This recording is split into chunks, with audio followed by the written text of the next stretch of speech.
Welcome, everybody. We're simulcasting on the Boiler Room stream here today as well. So, Kaiser, man, it is so good to be on air with you finally. I apologize for this taking so long, but you know what? I'm really excited that we're not talking about politics and news today, and we're talking about something functional and something very human in nature, tools, the use of tools.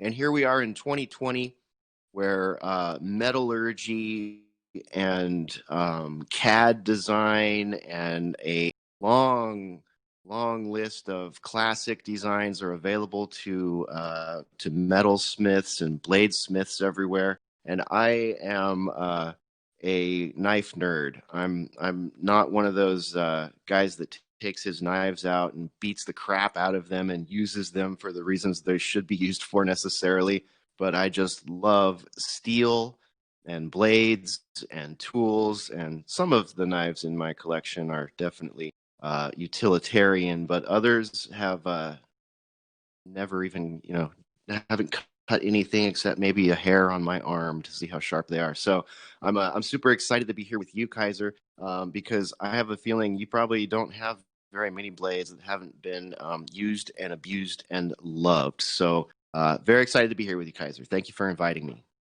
No problem, Hesher. This is an outstanding thing for everybody on Sword Point 9 tonight. This gentleman, the first photo in the slideshow I have are the tools that I operate with normally.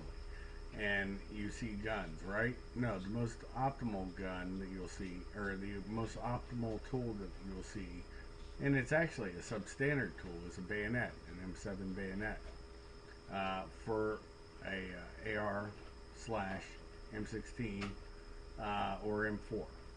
So, with that being said, I'll switch out of that, and I'm going to throw in something that I call the tray.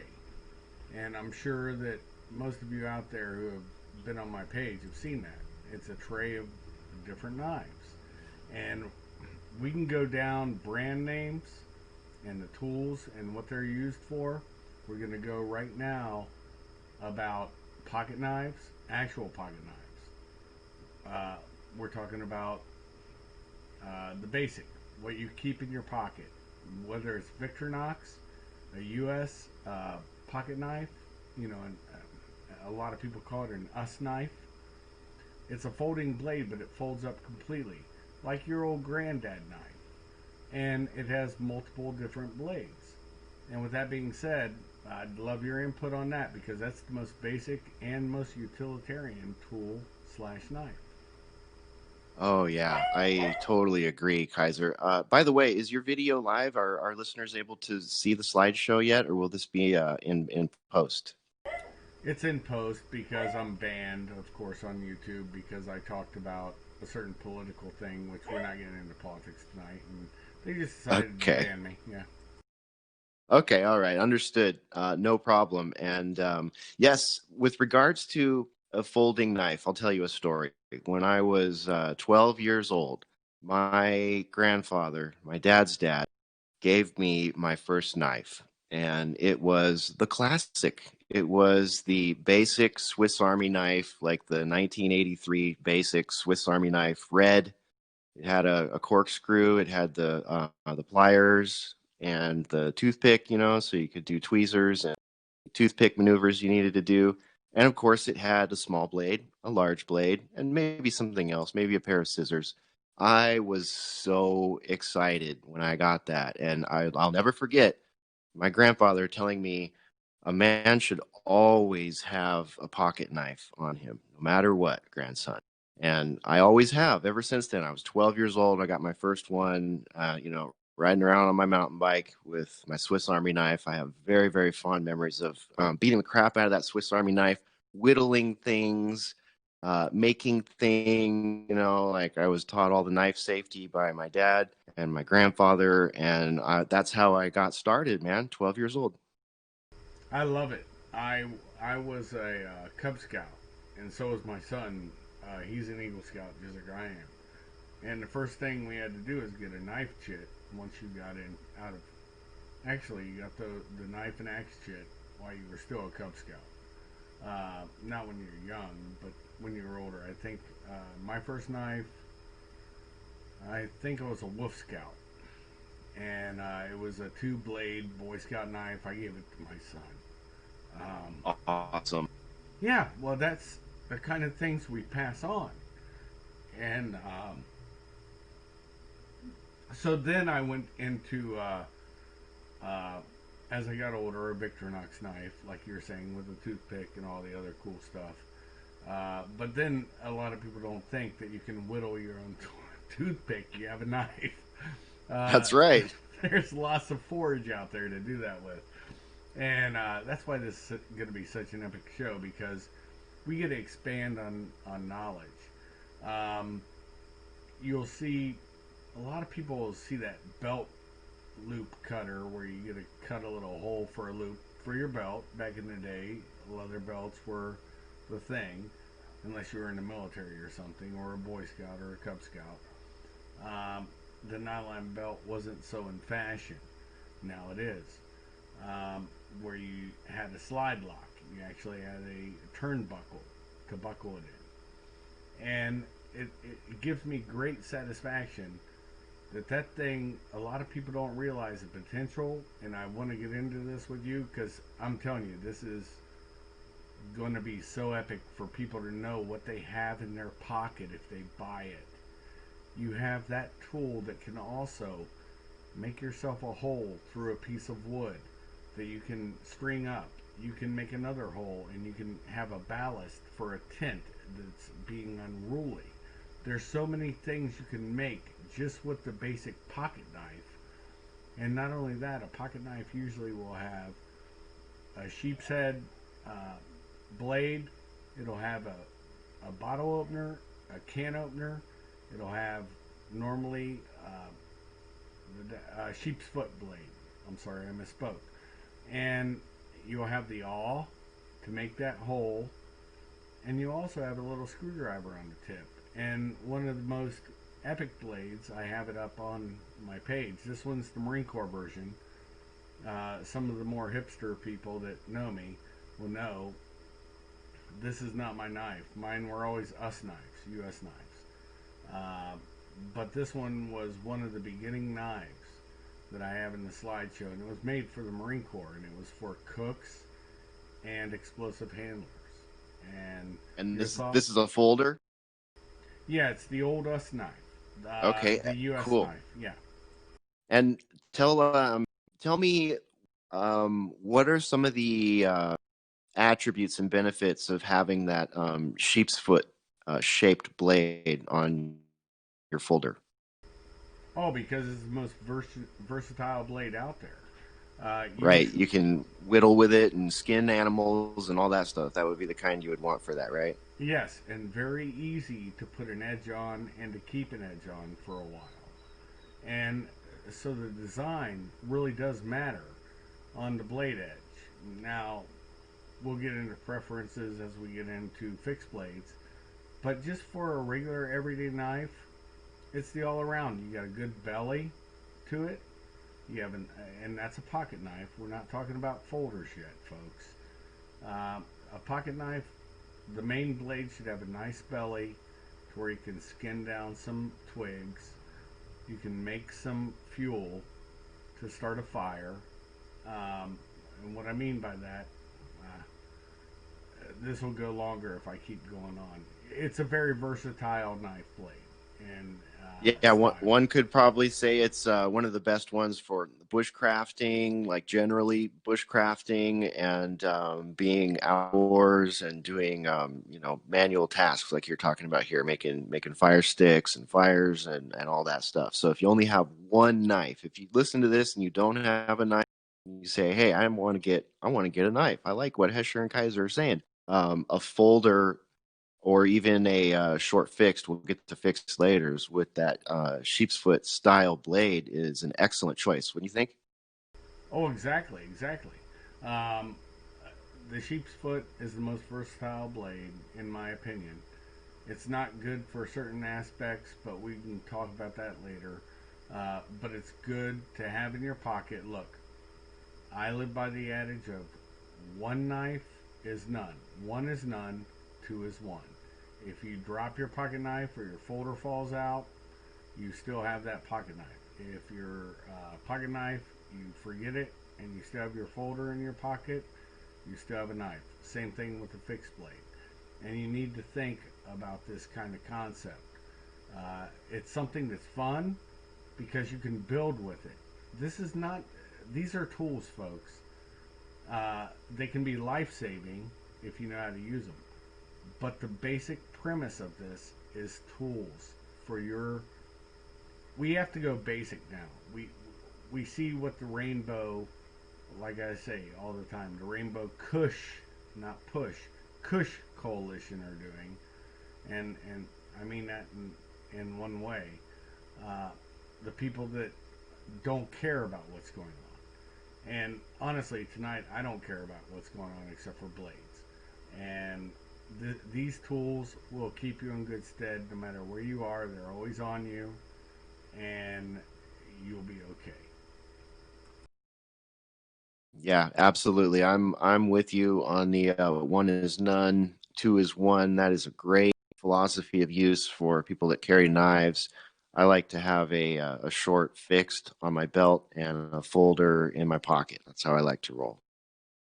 Exactly. Pocket knife in your pocket, a folder in that same pocket. We can talk about deployment methods, different locking methods, and we will. And for folders, and then a fixed blade. You don't. It doesn't have to be gaudy. We're not talking about Rambo knives, folks. A good 3.5, 4 inch blade uh, put on you. We'll talk about that here in a few. But at this point, we're in pocket knives, and we'll graduate up to folders. Excellent. I like the flow here, Kaiser. Carry on. One of the other good things that I used to belong to something called the Black Flag Cafe. It's an operator site. Most of us were travelers on it. We do what we do, different things, journalists. There was all kinds of people, and there was always common agreement to the pocket knife. The guy who headed that, and I noticed that in your collection you have some of the same gear, DPX gear. That's Dangerous Places Extreme .com, and I will always pimp Robert Young Pelton, a friend of mine's stuff. But he actually, during a thread, there's two long threads in that. One is what's your watch, and of course my watch is just what I got in the military. I still have it to this day. It works. And the second longest thread was knife, and in one of them he was absolutely correct. He took it from old school operator stuff. If you don't have a knife and you're in a country where you don't want to take one in with you, you can always go somewhere that sells kitchen apparel, and you'll always find a collection of Ginsu knives. I just posted the picture. Um, and you now have four knives, the sticky, stabby, pokey, or do any kind of work you need to do. And while it's not optimal, if that's where you're going with it, then why not? And your thoughts on that, brother? Yeah, that's great. That's great advice for travelers right there. I don't see anything wrong with that. That seems really sound. I watched a video recently where somebody was talking along those same lines about what to do if you're traveling to a country where you cannot carry a knife and you want to remain lawful in said country. And this is not a knife suggestion, but it was from a knife guy. He was saying, well, if you really don't want to be unprepared, you want to have nothing on, you don't want to have nothing on you. There are other things you can do when you get in country. There are things that normal civilians can do. You can even take a towel and wrap it up in such a way that it turns into basically like a blackjack, a blunt force object. There's a lot of things that people can do when traveling, and I always thought about that too. I used to travel a lot, Kaiser. I never traveled out of the country, but I traveled in and around the country quite a bit. And I would always take my Benchmade, and I have a folding Emerson Benchmade, and I would put it in checked luggage. It was the only reason I would even check luggage oftentimes was because I did not want to land somewhere and not have my Emerson blade on me. So yeah, it's important to think about when traveling. Exactly. And a Benchmade's a fine knife. Um, a matter of fact, Benchmade, a lot of people don't realize this. They're the company I normally use. And it's super hilarious when you think about it. I am a cold steel guy, and it was because at one time it was made in the U.S. And my cold steels, except for one, because I lost one. Like I said, one is none, two is one. I lost one in Afghanistan for reasons. Um, the funny part about that, it's a Tanto blade, and the same thing. It has a serrated edge. Now, here's another thing I'll tell most folks. If you're going to cut cardboard or paper, that will dull your blade quicker than shit. We're going to get into a little bit of sharpening as we talk about stuff. If you ever sharpen your blade, make sure to strop it. If it's on your jeans, if it's on a arbitrary piece of leather, because what you'll get is a little knurl on the blade, and you want to break that off to get the sharpest edge you can have. Because a dull knife is a dangerous knife. That's the knife that will cut you and will hurt you. So please listen to me on this. I don't care how sharp your knife is. Run it across your pants, down and up. On Levi's, it'll work. It'll pull that little knurl off. And there's different kinds of sharpening methods. We're not just talking about Lansky. We're talking about whetstone. We're talking about, there's even some pulls that I use even. Pull blade knife sharpeners.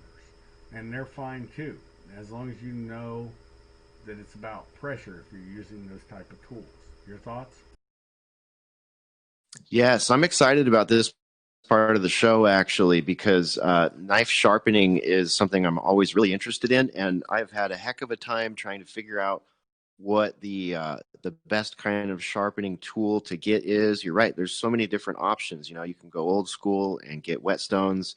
You can go expensive and new school, and you can get the Lansky or some of these other devices that help you kind of idiot proof the angle that you want to get on there.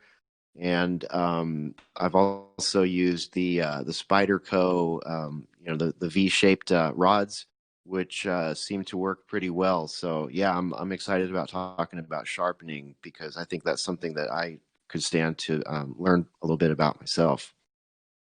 Oh yeah, sharpening, the best tool I found, and they make a different version now. I can't think of the company, but this company, I'm holding it up right now. I had everything. It was called AccuSharp, and it has a little hand protector because you draw it across the blade from base to tip.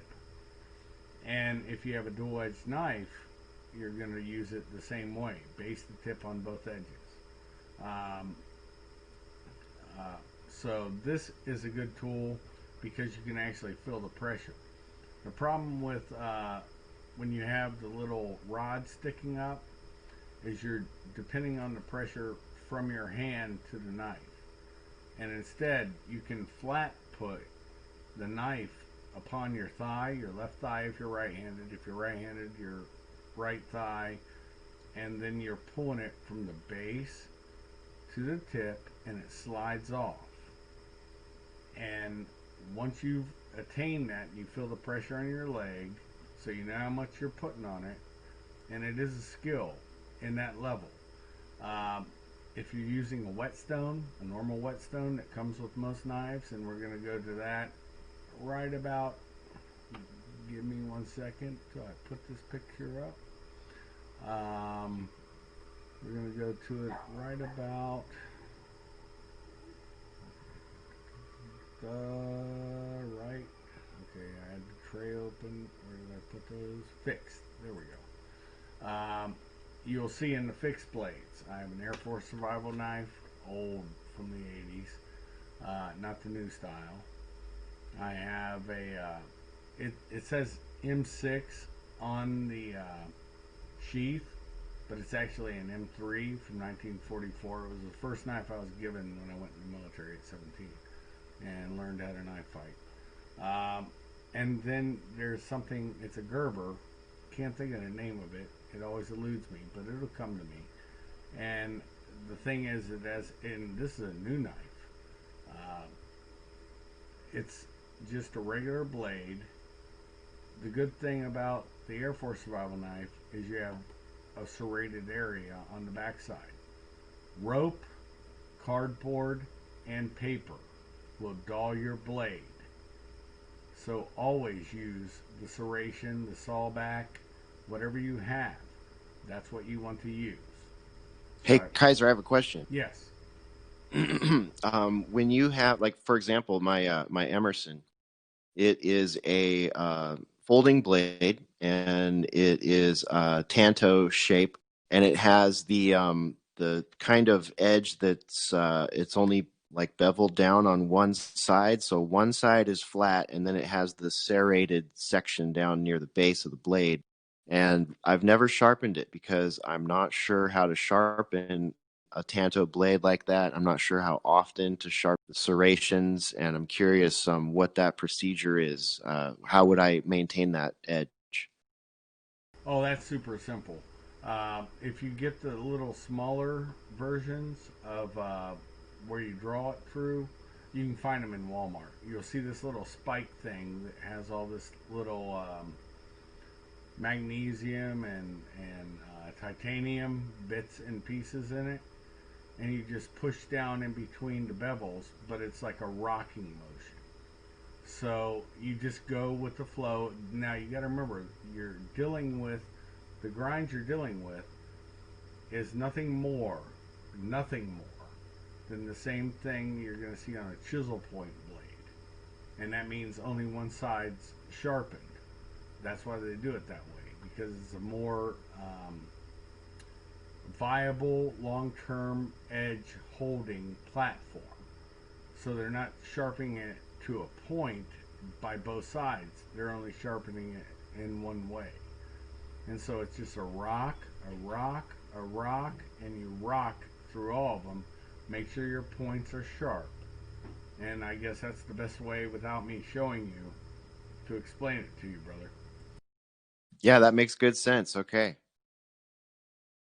Cool. So, and honestly, the Recon Tanto blades that are folders that I carry, um, those blades I do the same thing with, and I've had them since 19.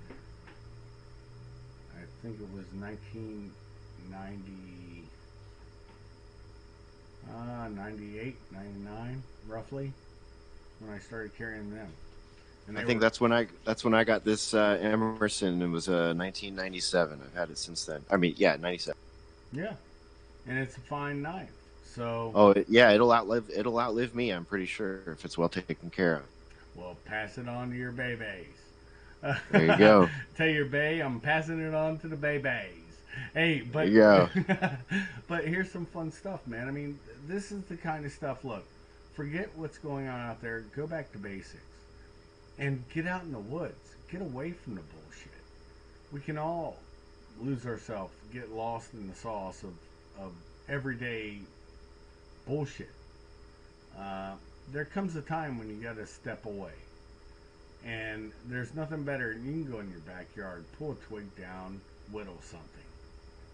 And it doesn't matter what you whittle, there's something that grounds you when you get back to nature. I'd love you to hear your thoughts on that for a couple minutes, and I'll listen when I get back, bro. All right. Yeah, absolutely, Kaiser. I just put you have all these same pictures, so don't worry about shifting over to look at them. But since we're talking folding knives here or closing out folding knife section, I just dropped a picture of four of my favorite folders into the Discord chat. I'll add it over to the web chat also so they can see it over there. I've got my daily carry, which is a folding. Let me grab it. It's a Spyderco. This is the one I carry every time I leave the house. One of the ones I carry. It's a Spyderco folding knife, and it is a Shemp design. I like Shemp's logo because he has it almost looks like a pot leaf, but I think it's actually wheat. It's on my page too, brother. I've got all the Excellent. collection. Yep. Yeah, so that one's in there, and then I've got a Victronix. It's not the one my grandfather gave me. Unfortunately, it fell victim to the one is none philosophy and is no longer with me. But that's the one closest one, modern one I could get to look just like it. I wanted to have that in my collection because that was kind of represents where I started. And then next to that, I've got a DPX Hest folder with the titanium on one side, titanium frame on one side, G10 on the other side. And then last on the right there, I've got my 1997 Benchmade Emerson folding, which is a Tanto blade, if I were to open it up. So yeah, that's there you go, chat room. That's my folders I've brought for tonight's broadcast over there. I forgot what your original question was, Kaiser, because I got into looking at the pictures here. Oh, no wonder, man. Not a problem. What I'll say is the first knife, I thought that was a Vicaro by the blade shape, the belly. Uh, Oh, right, yeah. a buddy of mine had two Vicaros. He's a cowboy. There's a certain group of people that get together, and they like to do cowboy action shooting. It's called CAS. You guys can look it up. And he took it seriously. He had two 44 Vicaros, single action, and he changed them into double action, which was common back in that day in the era in Texas. And so from the southwest area, I just figured it was a Vicaro folder because I've seen Cold Steel made one, but he had actual Vicaro fixed blades.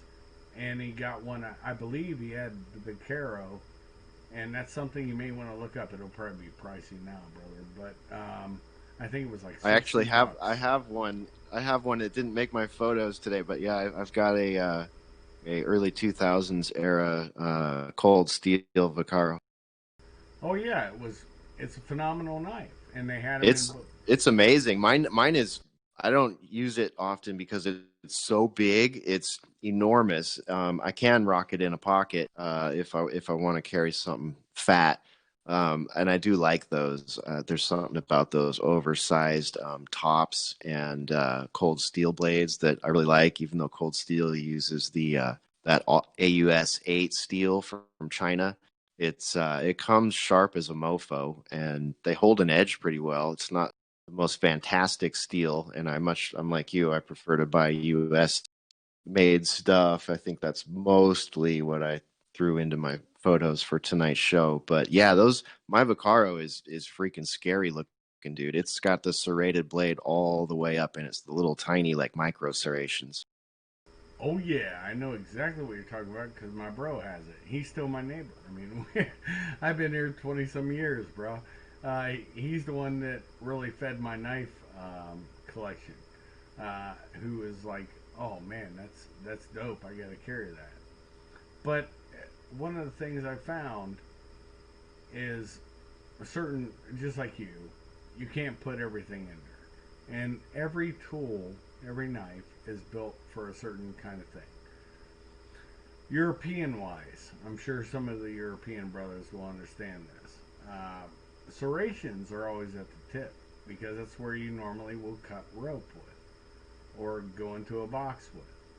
And it just holds an edge longer because remember, it's a chisel point type of blade with little serrations. Um, and I even talked to RYP one time and said, make one. He did actually.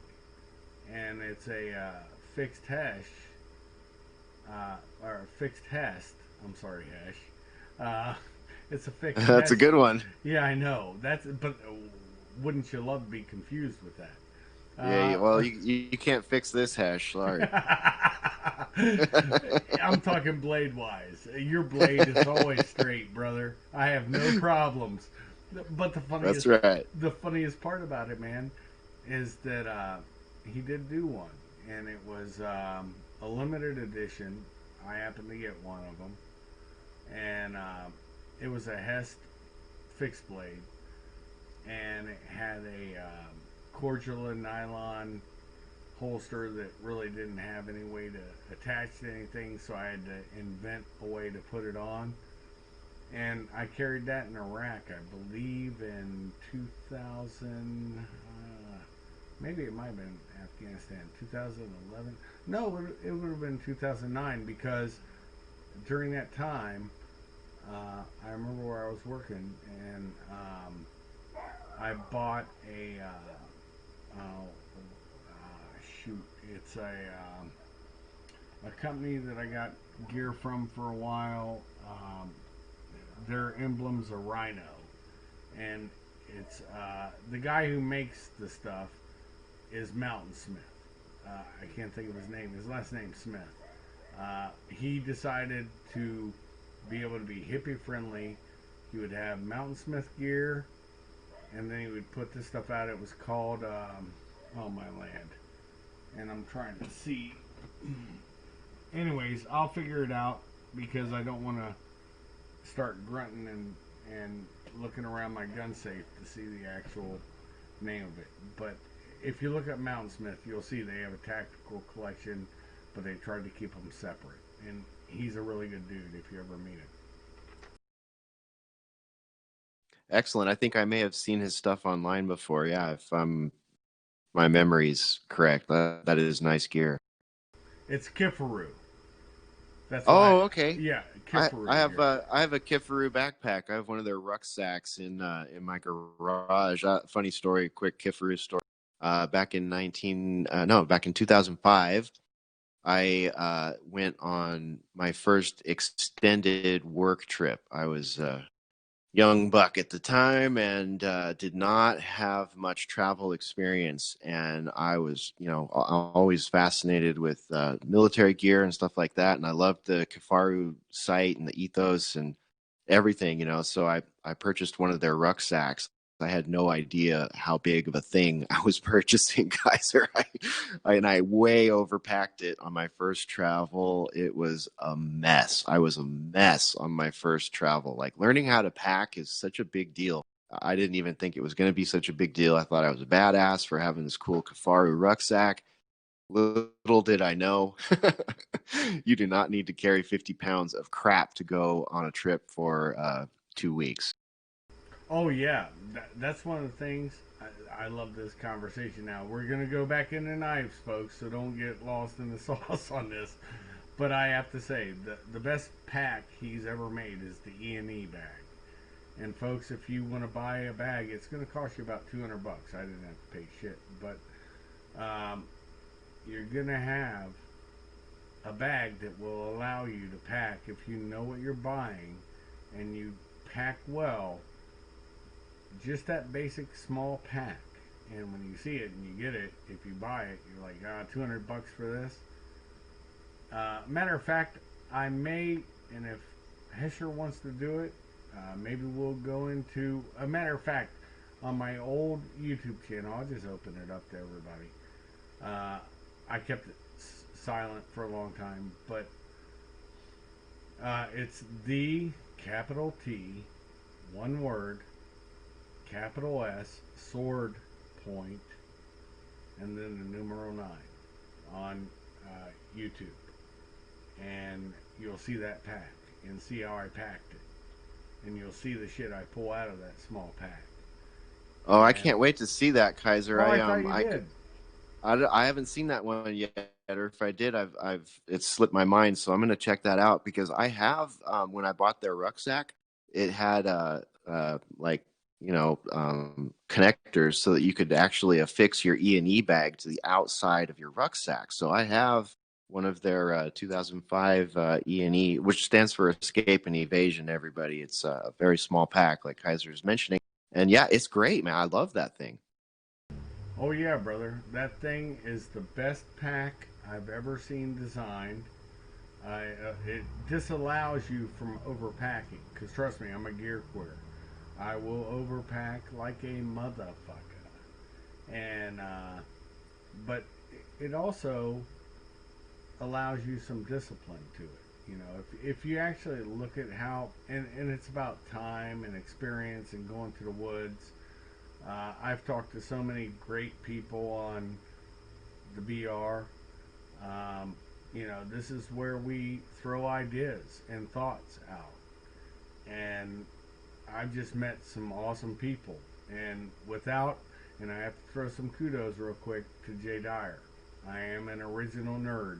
I found you from his channel years ago looking for a home when I realized there was so much fuckery afoot. And I realized, no, these people aren't fuckery. They're actually just regular folks talking about bullshit and having a good time. And yeah, if you got to spend time and learn a little something on my channel on Sword Point 9, folks, please go to the Boiler Room. It's on Alternative Current Radio. Alternate Current Radio. Alternate Current. I always say that. I feel like such a putz. So, anyways, alternatecurrentradio.com. And that's right. You'll be welcomed.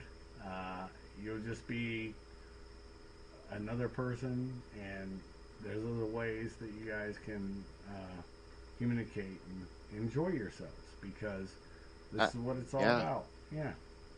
Absolutely, Kaiser. And if anyone wants to join our Discord, we have a room in there called Guns and Gear. You'll find Kaiser and myself in there posting pictures of some of the things we're talking about and other things too. Kaiser, next time we do this, we should do a backpack show. I have way too many backpacks I could talk about. Well, I have a Konex box full of them, and I think you might have actually gotten something from there once. So yeah, we did.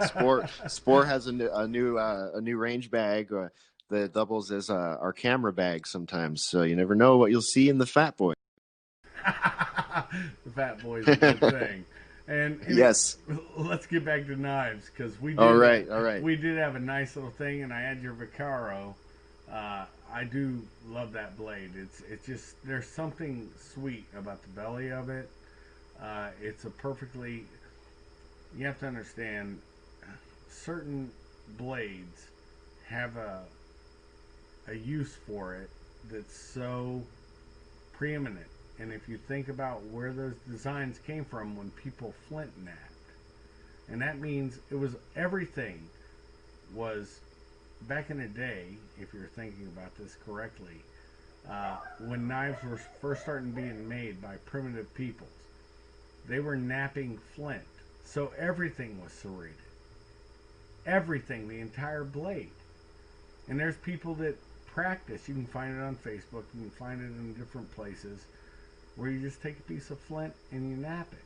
You make it into a blade. And now we've come to this part of life where we're able to actually create a blade from steel in different manners.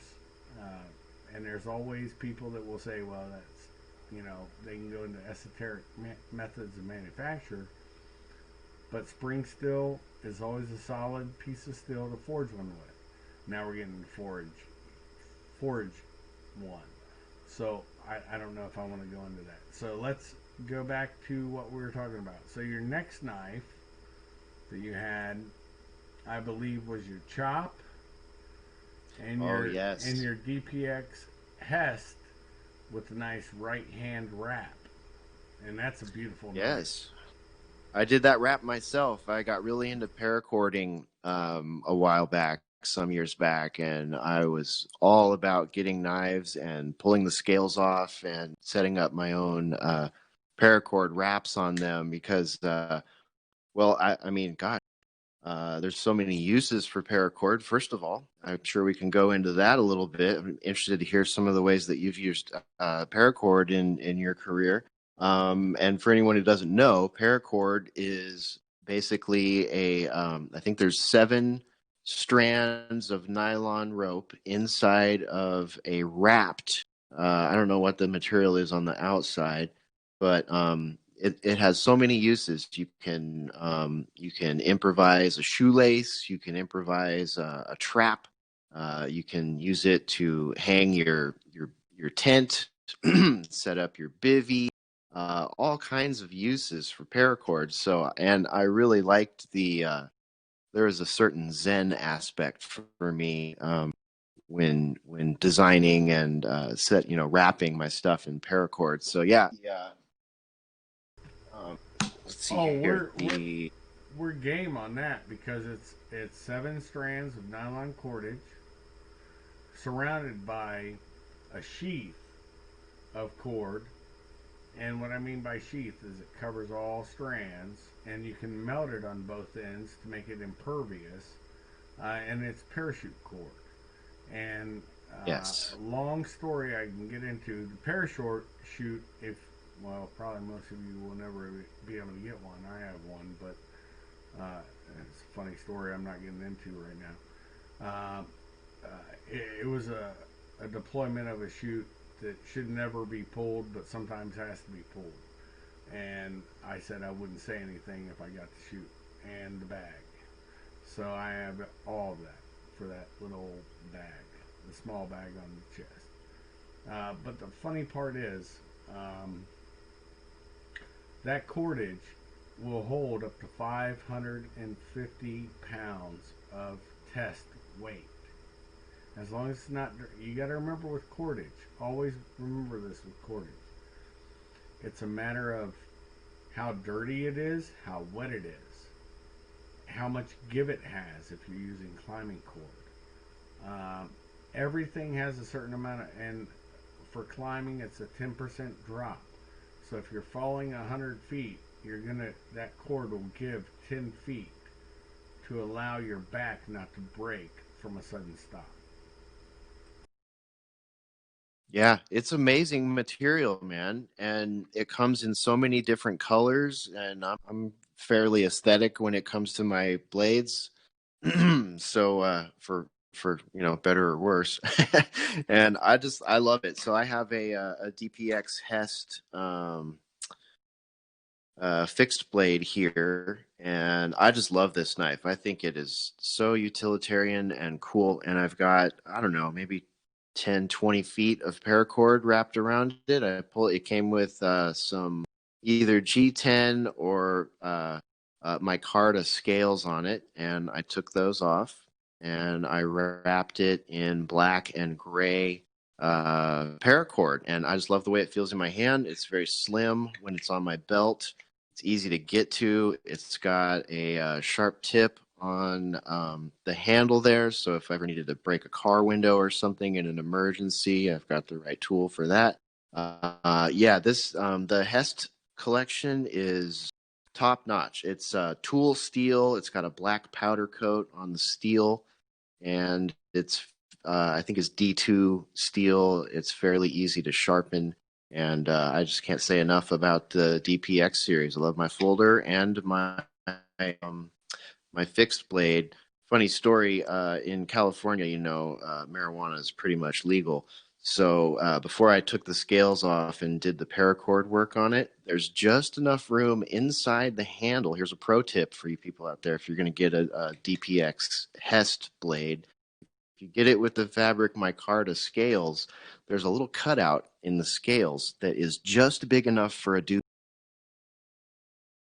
So for you hikers in California and other states where it's legal for you to do so, great place to put your stash.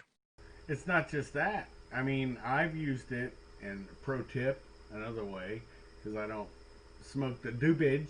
But that's you're right. You're right about that. The hollowed out area. But the funny part is, there's enough. If you fold up enough 20s, there's ample room, and you can actually take it off with a dime or a penny, or if you're using euros, their penny, or if you're using pounds, their penny.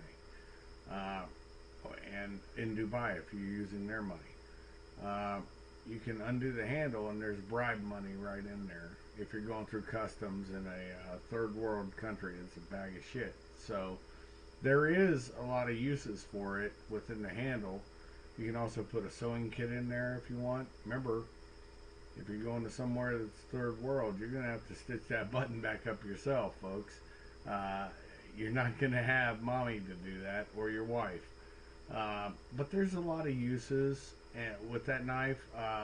There was an advanced one that was put out, and I think I should show that. Give me 1 second, and I'll put it up on my DPX. That's the wrong one that has my Blackwater tool. Give me 1 second, brother. Sorry about this, folks. Yeah, no, that's Okay. okay, no problem. I'm doing the same thing over here, Kaiser. I'm going to drop a picture of the one I'm describing into our chats. Cool, cool, cool. Because it's an awesome tool. This one is still a Hest. It's not a remember, there's a Hest F if you're looking at my page. That's a Hest folder.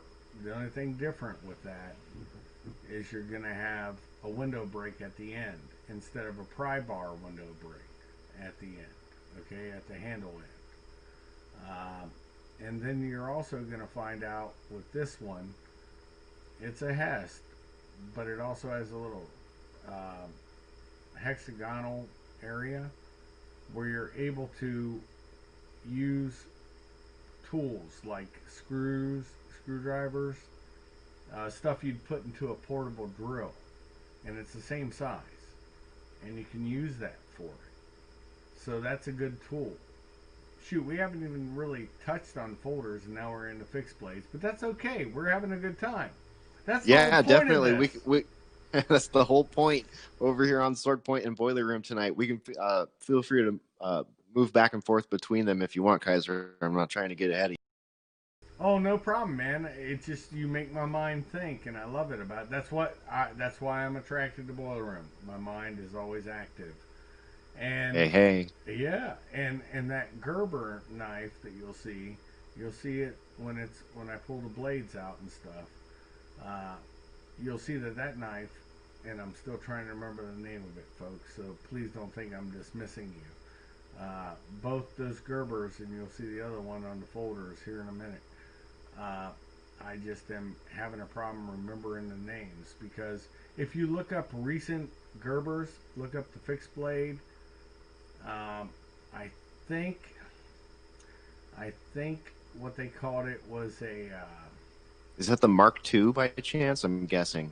No, it's like called, it's some bizarro name that they picked out, was like a camp something, or it just has a weird name, and you can always put a lanyard. Listen, folks, on your knives. I don't care if it's a folder or whatever. Tie yourself a nice. If you don't know how to do it, learn how to tie a monkey fist, and also learn how to put a lanyard on to wrap around. You wrap it around your thumb, so if somebody pulls it out of your hand, it doesn't rip your wrist off. It wraps around the back of your hand through your thumb, comes up through the thumb, and you lock it in. If somebody pulls that knife, you open that hand, it goes away. It didn't hurt you at all, leaving your hand. Nothing's worse than having a broken thumb or a broken hand, or you getting pulled in by your knife. So that's a little pro tip from a military policeman, because that's the way we used to have to wrap our riot batons and our actual baton, our military working batons. So it's the same kind of methodology. You don't want it to go any further from the bottom of your thumb over the back of your hand to where the hand grip is comfortable but tight, so you have a firm grip. Because if you're sweating, if there's blood, if anything happens, if you're cutting open a deer or something, and blood gets on your hands, there's that sticky and that slippery that you get on your hands, and you don't want to cut yourself. Like I said, a sharp knife's a safe knife, but you need to have control of it. Otherwise, it can be a problem. Your thoughts on that, brother? Yeah, absolutely. I've got lanyards on all of mine, and I think that's one of the fun parts of getting a new knife is setting that up. Setting up your cordage and your lanyard and anything else you want to carry with it. Some knives I've noticed. I have one of the less expensive Gerber knives. It looks like they've updated it and they've renamed it to the Strong Arm Fixed Blade, from what I can tell. MSRP is about a little under $90, but you can get it for $70 if you shop around. I like Blade HQ. That's one of the places I've bought some of my knives from. And yeah, man, that's I like doing that. I like kitting out my knife, making sure I've got a good lanyard on it in case I need to, lanyard up and get that really good retention. Exactly. And here's another fun thing. This knife, you guys can all find at Walmart. Both the knives that I'll show you that are Gerber, you can find at Walmart tonight. I actually did this on purpose. So, sorry about that, Ash. I actually was trying to throw something out that people can afford. The sheath that comes with that fixed blade knife from Gerber is shit. You're gonna pay more for a good sheath. There's only one guy that does it, and I'm looking for his card now. Uh, he's the only guy. If you look it up, once I remember the name of it, you'll find out he's the only dude making these knife sheaths. And like I said, that other sheath's a bag of shit, and it's super ridiculous. Yeah, man, that's a trend with knives I've noticed, and folks, this is a good point that I want to underline that Kaiser's making here. Um, I just bought, actually as a gift, I was given a Tops knife recently, and it is really nice. I like the Tops brand. They're a little big, not all of them. They have a really wide selection. That's one of the nice things about Tops, and they're quality made. They're not exotic steel like you might find in some of the really expensive knives out there, but it is good tool steel. And I got one of the first things I did was I upgraded the sheath, because the sheath that came with it had only mediocre retention. It didn't have a good mounting platform, and I just did not think it was very functional. So I ordered a sheath from a custom sheath maker. They made me a Kydex.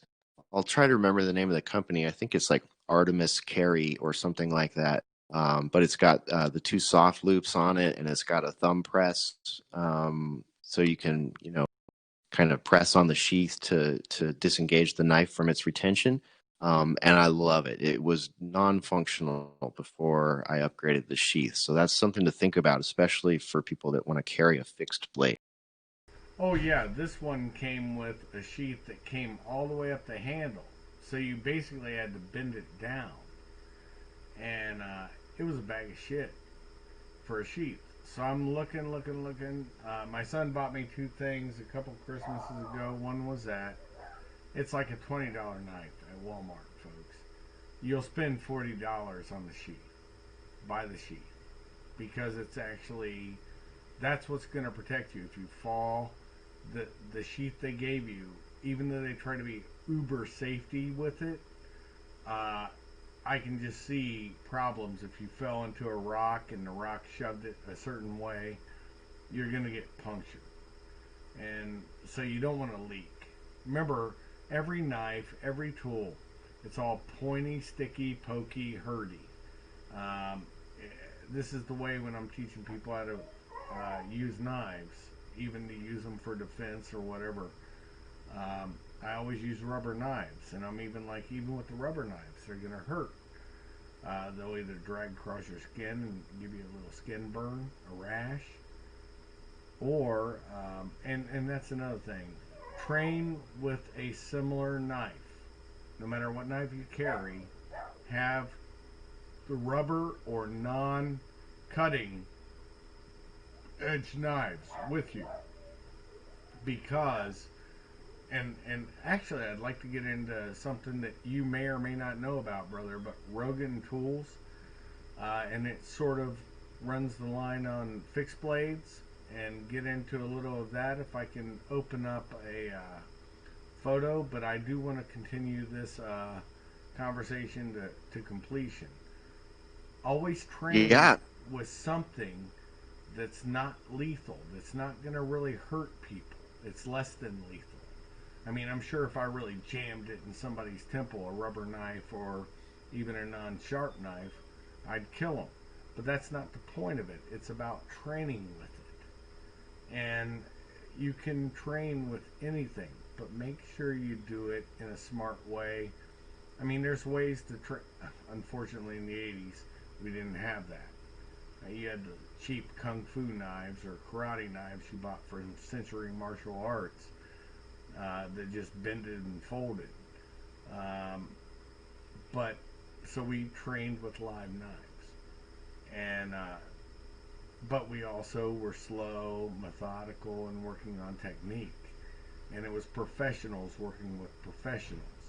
You don't want to do that as civilians, folks. You're going to end up hurting or killing somebody accidentally.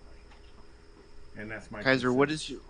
what is your advice for civilians who are listening to this and thinking to themselves, I own knives and I've never been trained in using one for self-defense or how to retain one in a grapple or things like that. Do you recommend they like find a course, or can someone self-teach themselves some of this? How does an everyday man or woman go about this?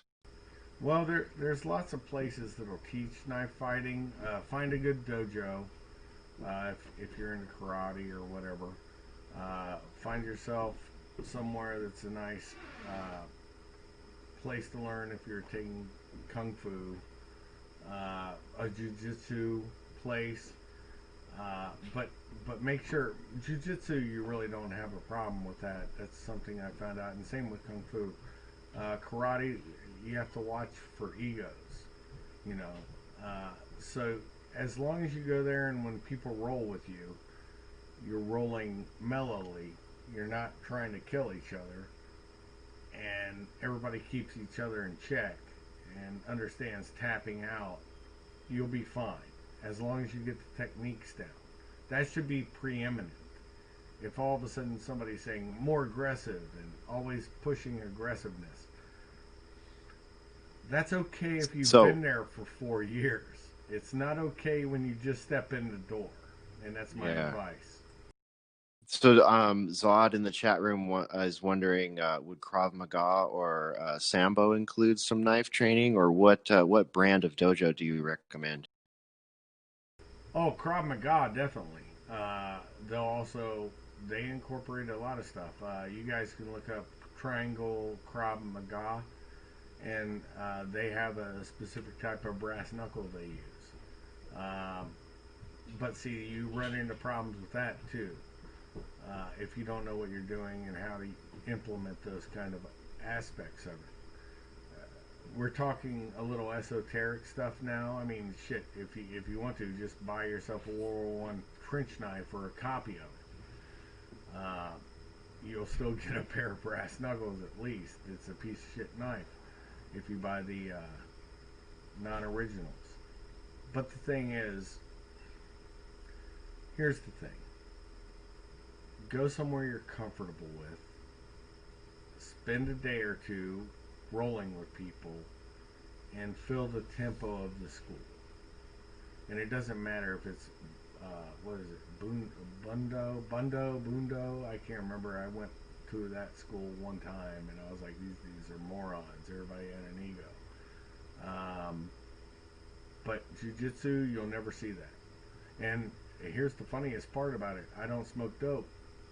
And I can roll on the ground and go to a jiu-jitsu school, and I just took some coursework from Fletsy and from my other agency, and went into some dojos with them. And honestly, they smoke a lot of dope. They're mellow. They're not trying to hurt you. It's about technique, and these people are precise. So if that's the kind of thing you're looking at, to learn how to focus and maintain, if you got a little bit of the spurg, or you're a little bit of you want to get into the weeds over little things, I would say do that. Because honestly, just my opinion, Krav Maga is cool depending on where you go. In the US, I think the best one is where they teach a lot of stuff for the Israelis, and that's in Vegas. I can't think of the name of the school now. A brother of mine used to teach there, and he's not Jewish, so there was never that kind of aspect that people within the places think about certain things. So I think it was like D something. I can't remember the name of it, but there's lots of places you can find, and just look for one and go visit it. It costs you what, $25? Sometimes it's free to step in their door and try for one day. You'll get a temperature of the people when you step in. Excellent. That's good advice. I think that's really good general advice. Zod says thank you for that, Kaiser. Well, I appreciate it, Zod. You're welcome. The little bit I can contribute is fine. Anyway, so in my screenshot, I also have a SP8. It's a Spec Plus 8. It used to be actually put out by a knife company called Spec Plus, and I had 6 different versions of this knife. It goes with me everywhere. Now they finally have sussed and made a great sheath for it. That sheath that they have now is good. It used to be roly-poly, and I'd always give it away after a mission. I'd give it to a brother of mine. Somebody was like, "Oh man, that's handy." Okay, here you go. So this is the final version that they now have, and it's made by Ontario Knife and Tool. And so just don't shit on manufacturers, but it's a small little machete, and it's got a flat end for digging, and it covers what you may normally have to take a shovel for. And remember, if you get a shovel, I don't care what kind of shovel, I suggest, just because of ease of transferation of handles, because they use a wooden handle instead of using the US one, if you can find an old East German shovel, sharpen it. You have a saw back, sharpen the saw back. I did not put a picture of it today, and I wanted to. We can revisit that another time with the one that I have.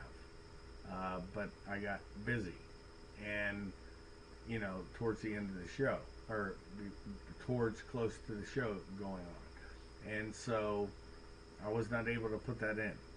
And you sharpen it, because the funny thing about a shovel, most people will never look at it. And there's a funny story from a guy in California who was out there, and actually it's in one of the climbing things, and a brother of ours who's on here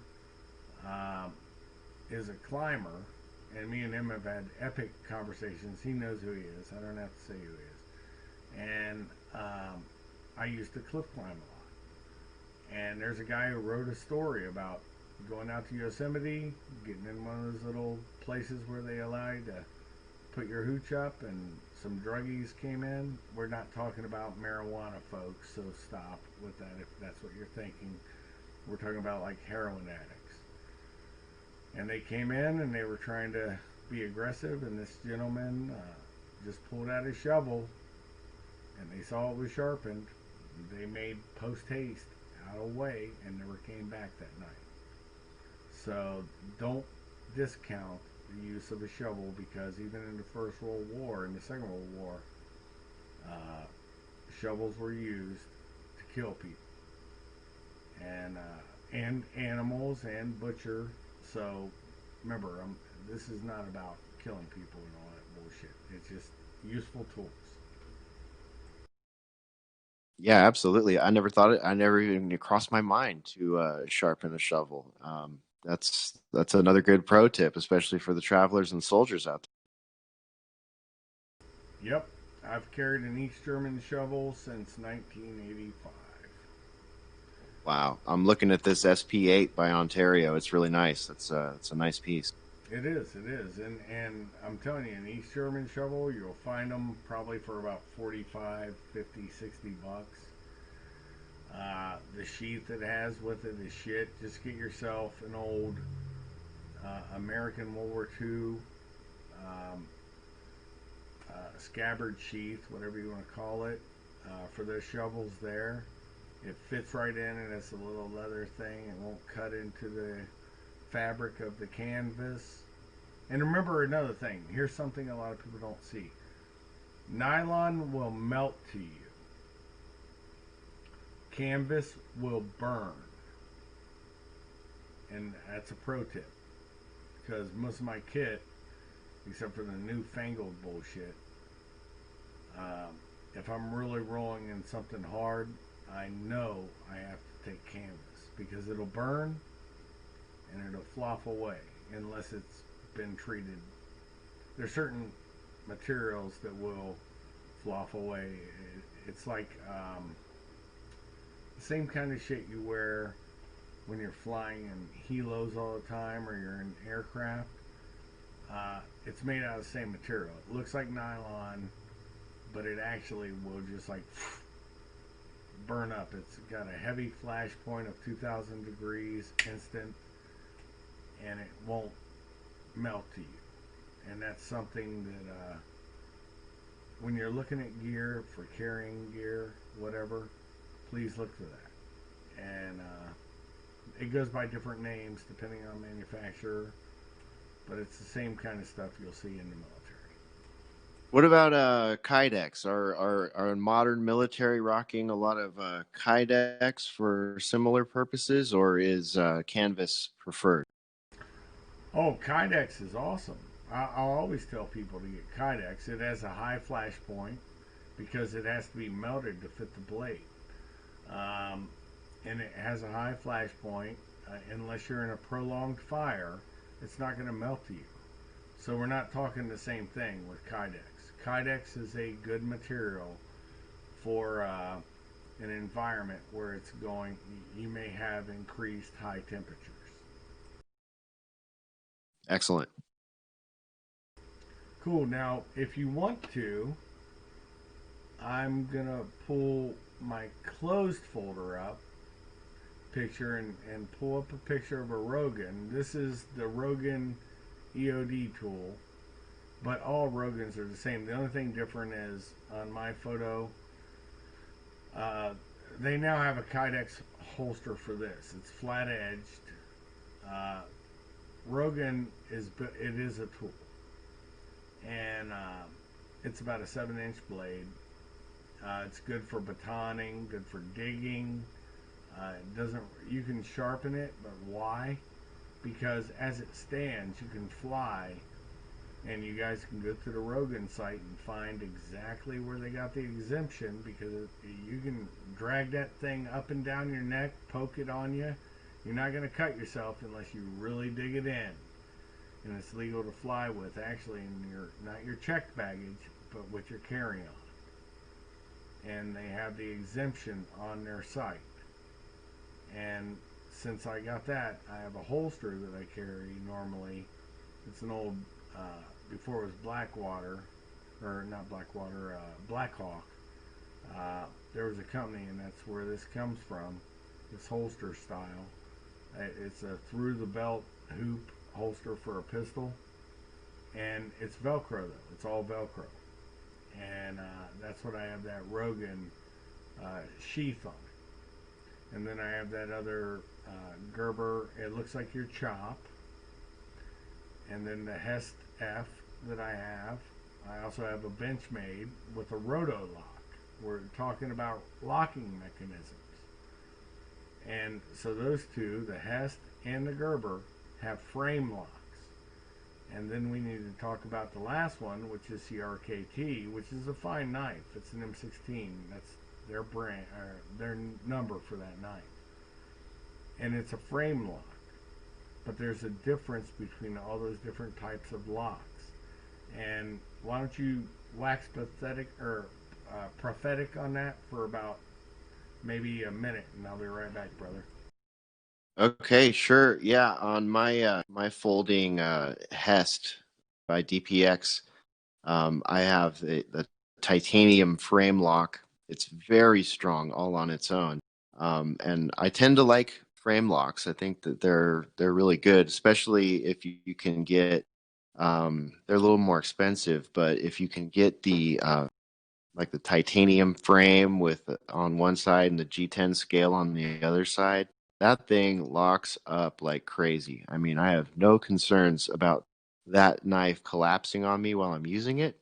And the other cool thing about the DPX series is not only do they have a very stout titanium frame lock, but it also has this little extra lock. There's a wheel that spins like a quarter turn that makes it such that the frame lock will not disengage. So if you're the type of person that wants some extra protection there, those Hest knives are excellent. My only criticism would come to sort of your philosophy of use, because the blade is so thick at the top. So it's great for batoning and doing things like that.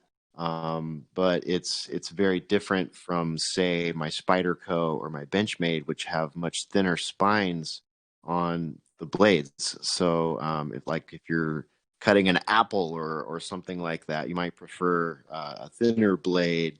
Like I carry that Spyderco, and it doubles as my steak knife if I'm out and about, because I'll whip it open and use it for that. Whereas my Hest, I might not want to do that with because the blade is just so thick and chunky. Oh yeah, brother. Thank you for killing that time, folks. The reason why I leave is I've got this Diet Pepsi, and I've got to go get it. When my mouth starts thicking and I'm mispronouncing words, I got to have my Diet Pepsi. So no, That's right.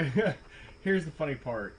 I concur with you, and luckily my headset, when I mute myself, I can hear everything you're saying, and I agree with you on the spine. And that's the thing. I love that double lock feature, and there's also a tool. I don't know if you have one or not. If not, we'll talk offline.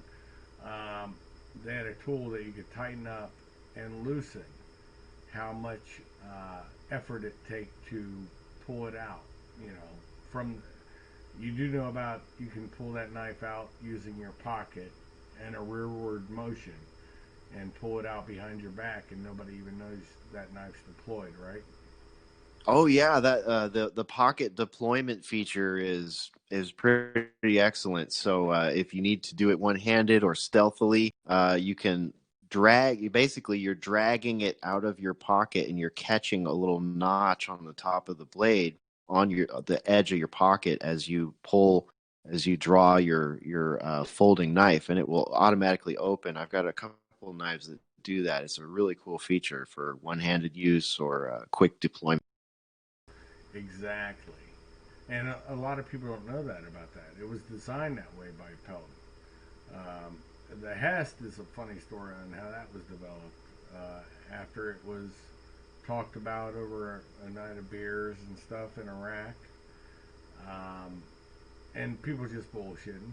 That's how it was. Nobody took ownership, uh, except for him, because he's the one who actually did it. What's the best type of knife? Well, the Hest, the actual fixed blade is the culmination of that type of knife. And he made it. He made it happen. I have nothing but love for RYP.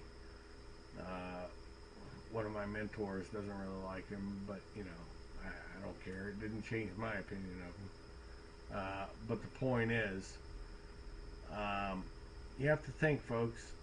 There was a lot of thought put into those knives, and now I've got all the knives in the open position, so you guys can see the difference between a frame lock, a liner lock.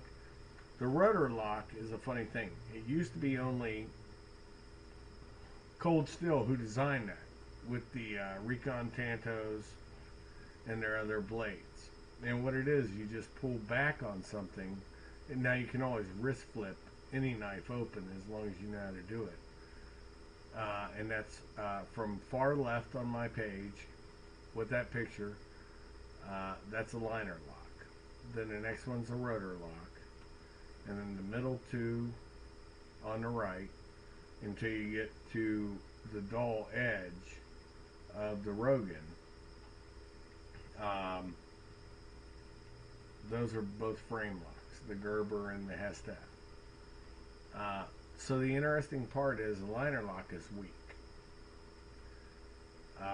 The Gerber is not going to fold on your hands as long as you don't push in on it.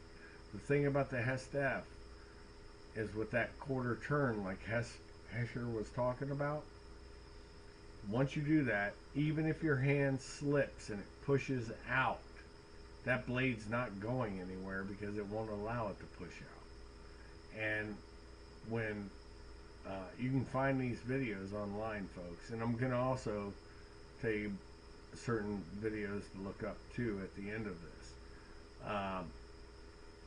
What I'll tell you is when the rotor lock first came in, roto lock, where you pull it back to close it, and you can flip it closed once you pull those buttons back. Even with Benchmade now they must have bought the patent because Cold Steel no longer uses that system. They went to a liner lock, which they're shit, so don't buy the new ones that don't have roto locks. But there's video where you can see Cold Steel dudes climbing up a pegboard using they're not going into pegs, by the way. They're jamming it into the wood and climbing up the pegboard. Wow. So, and they've even got a torture test where they put,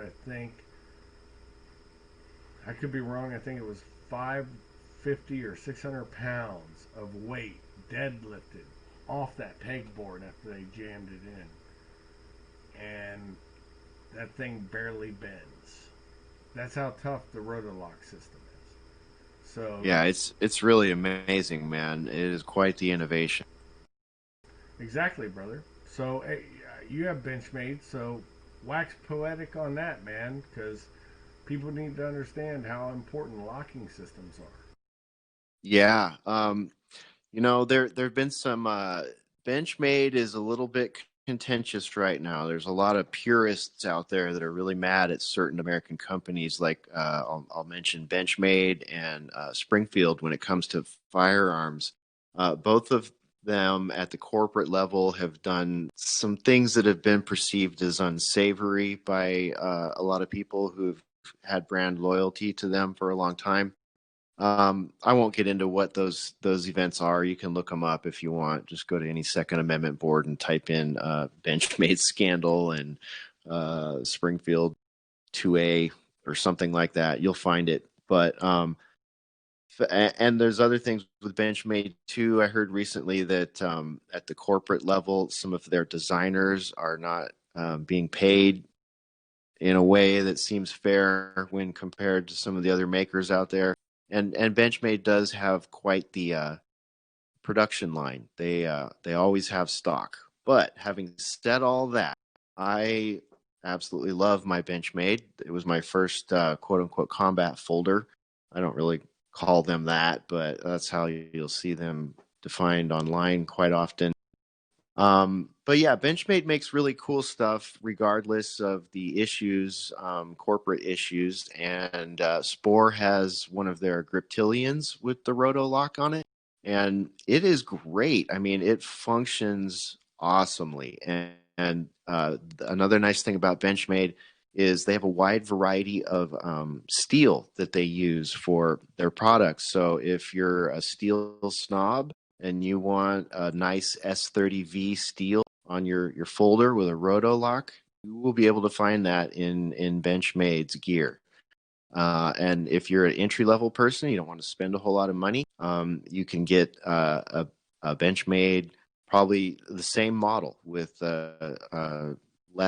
lesser expensive steel, and get a great deal on it, and it'll still be a really nice tool. And I don't worry about Spore using her Benchmade because it has that roto locking system. They have their own uh, trademark name for it, I think. I don't recall what it is offhand, but it's really cool. You just pull this little tab down on the handle, hilt, and you can do a wrist flip to open or close it one-handedly. They're fantastic tools, so I really can't say anything bad about their product. Oh yeah, and the nice thing is that that little roto lock, that little squeeze tab, it's on both sides. So if you're left-handed, right-handed, it doesn't matter. It's ambidextrous. You pull back on it, you flip it shut, make sure your fingers out of the way. Here's the whole point on a locking system.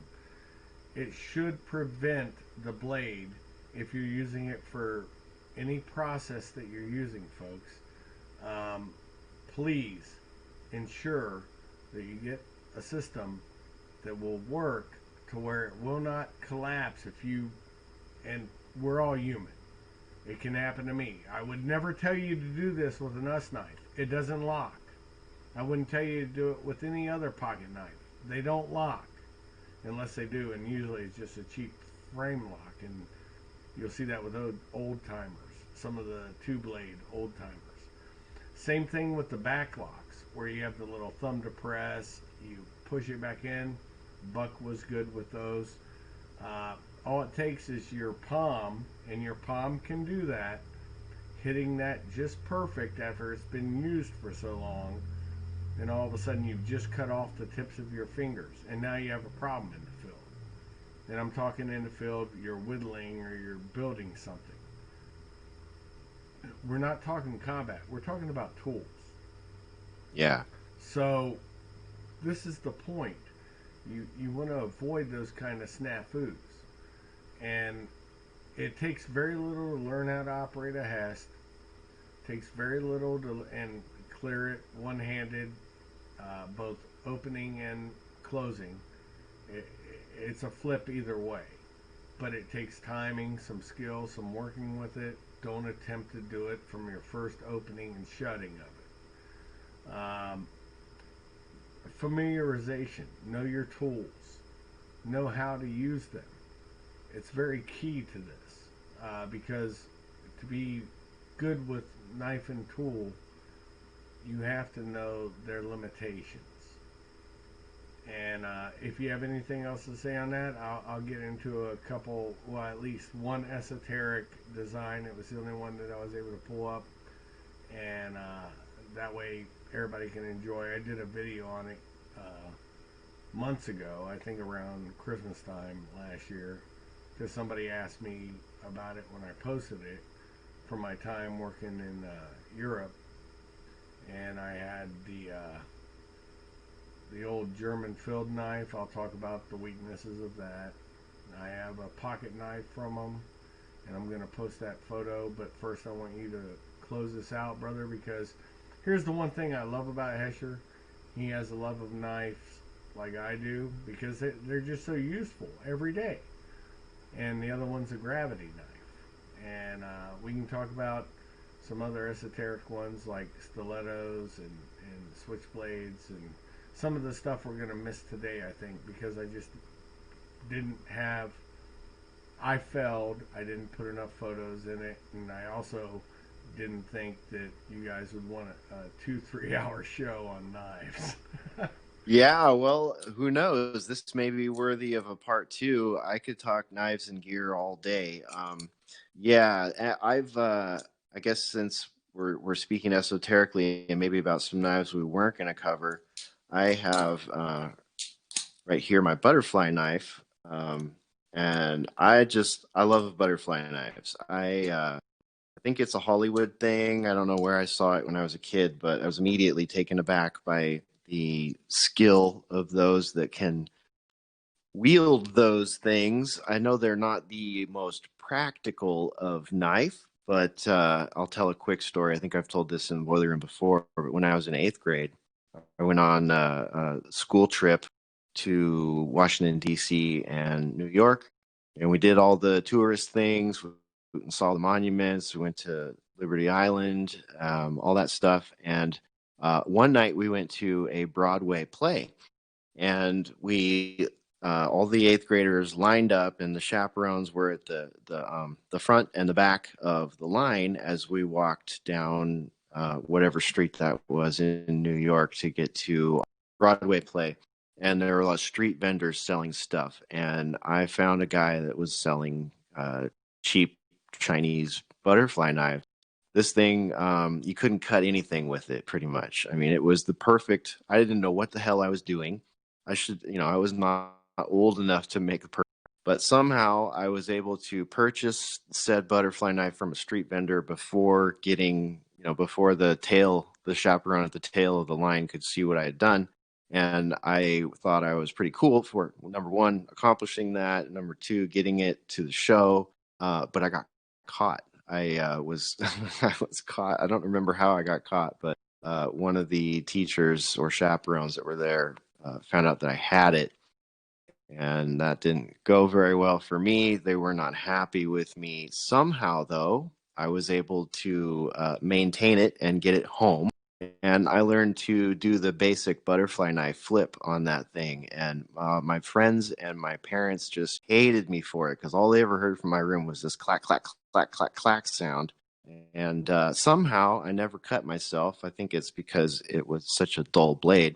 But nowadays I have a real one. I have and I'll throw a picture up in the chat. I have one from Bradley Knives, which, as far as butterfly knives go, is somewhat affordable compared to the classic. The most classic butterfly knife is I don't remember the number designation on it, but there's a Benchmade um, series that is infamous. It's really really nice. They're kind of hard to find, and when you do find them, they're expensive, and they were illegal in California. So to me, when I got to Texas, it was like, okay, I can get a real one now. And actually, I got this one before I left California. Somehow, pro tip for anyone out there shopping for butterfly knives: you can order them in California through Blade HQ. Just don't carry them because it's not legal to carry them.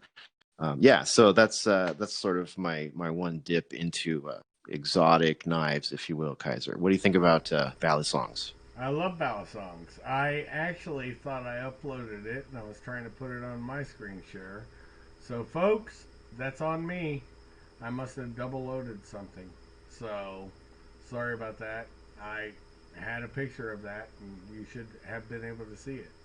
And I think a ballad song, as long as you know how to operate it, it's a simple process, very basic, and the locking system on it, as long as it's tight, you're not going to cut your hand off.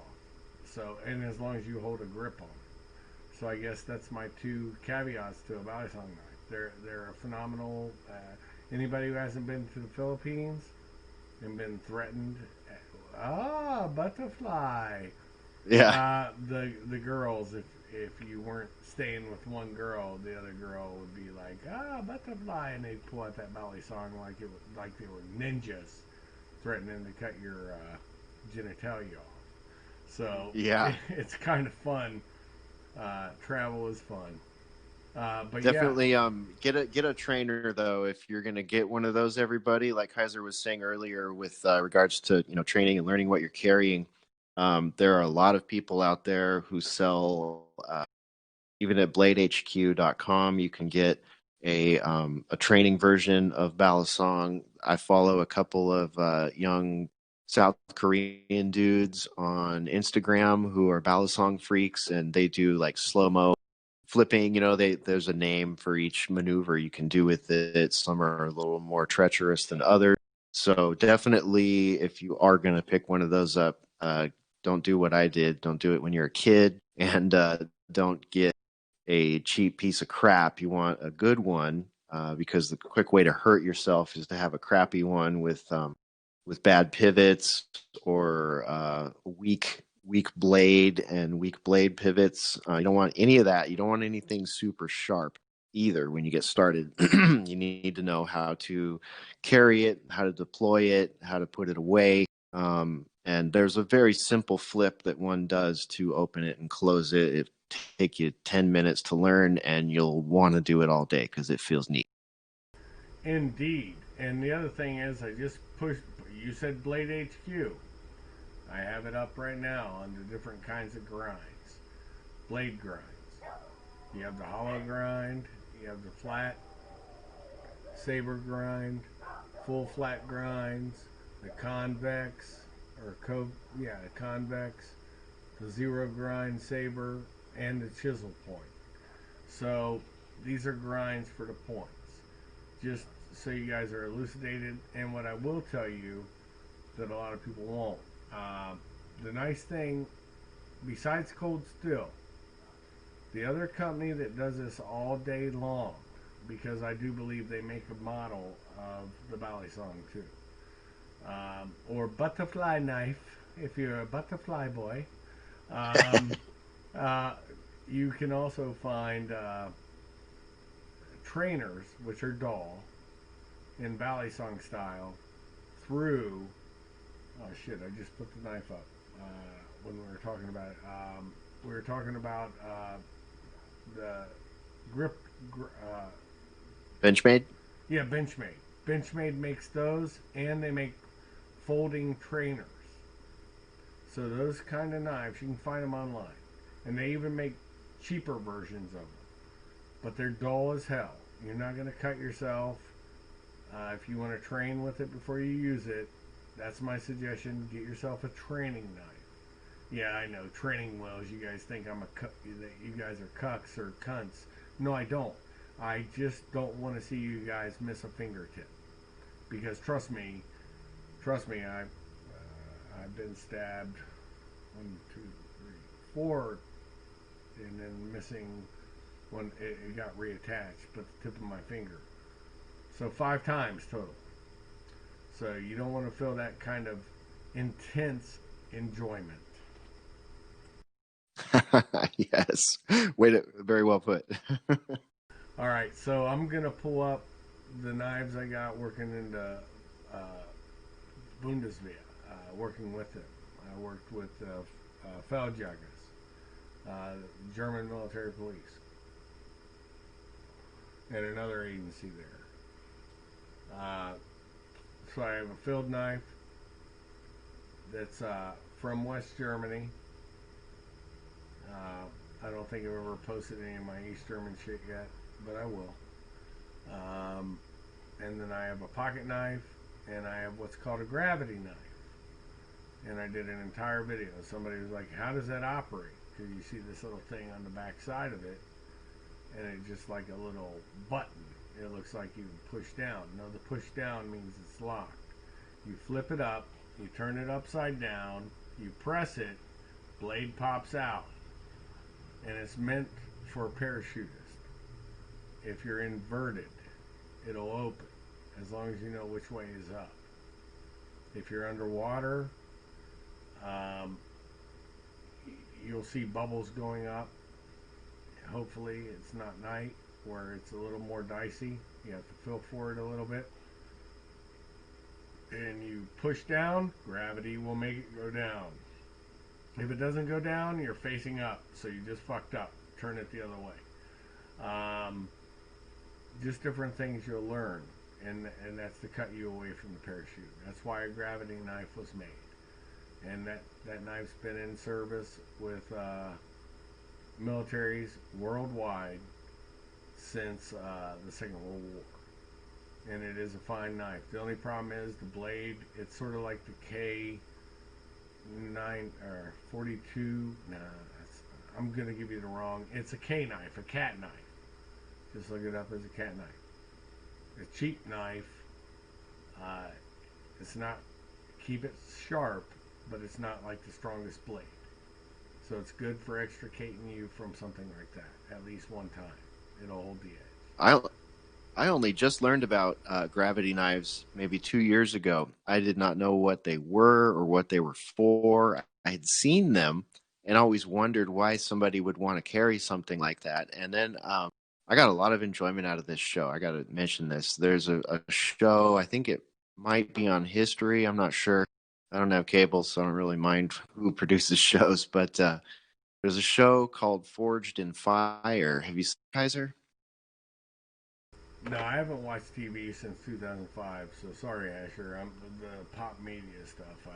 I'm not hip on, brother. I'm sorry. Well, that's good for you. But this is one of the interesting shows that has come out, and if anyone wants to check it out, it's really cool. It's basically a reality slash competition show where they bring in five knife makers, and they don't tell them. They bring them into a forge that has all the materials available that a knife maker might want to use, and they give them a challenge. So they show up for the program, and they don't know what they're going to be making.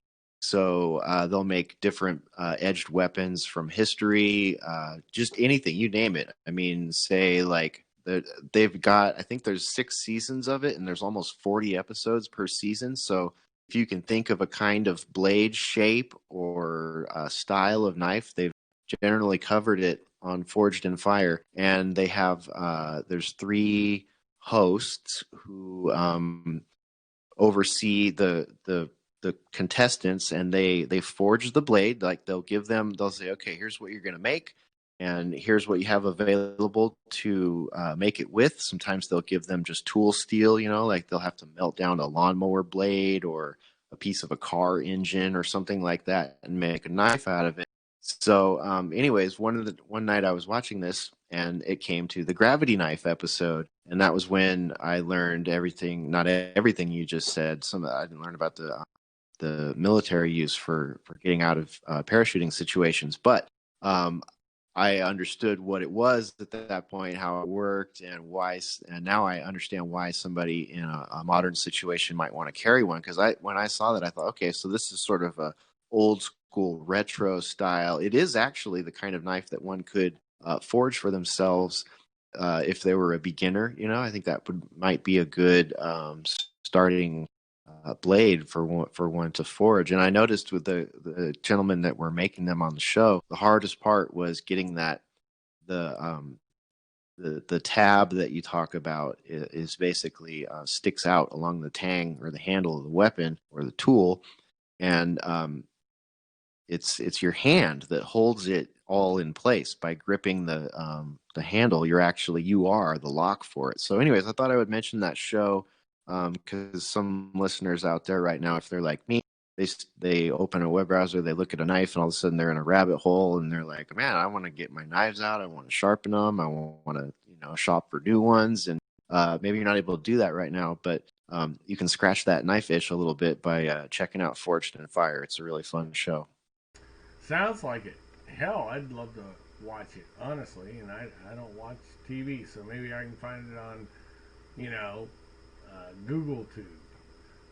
Yeah, you might. There's a follow up series that they made with out of the same producers called Forged in Fire, Knife or Death, and that's a competition course where they let knife makers come in and challenge their skills in a really intense set of challenges for the blade. Like, for example, they run a course, and at one point in the course, they have to take their blade and destroy a probably 3 foot square piece of ice with it. So, I mean, they really, really brutalize the tools and edged weapons that these people create. Sounds fun, man. I mean, I'm not hating on that a bit. I'm just flabbergasted that there's stuff out there like that. My forge and everything that I have, my anvil and stuff. When I did that video, I think you guys saw it, where I gave away my F-150 to a kid that's going through. He didn't have a car, and he's going for his Eagle Scout. And I said, "Are you going to get your Eagle Scout?" He said, "Yeah." And his dad said, "Yeah." And I said, "Well, here's your truck. All you have to do is get a battery for it." And so he got a 1995 Ford F-150 out of the deal. I did an entire Excellent. video of that. And but with that, I also told him, "I'll give you my anvil and stuff, but it's only a loaner. This is only a loaner. The anvil, my forge, and everything else." Because he was interested, and I said, "And I want you to make me one thing," and I told him what I wanted. So when that's done, that'll be a video. And so the kid's doing a lot of good stuff right now, young man. And honestly, that's something I found with Boiler Room. It was about making better people, young men and young women. Yes. And that's always been what my page has been dedicated to.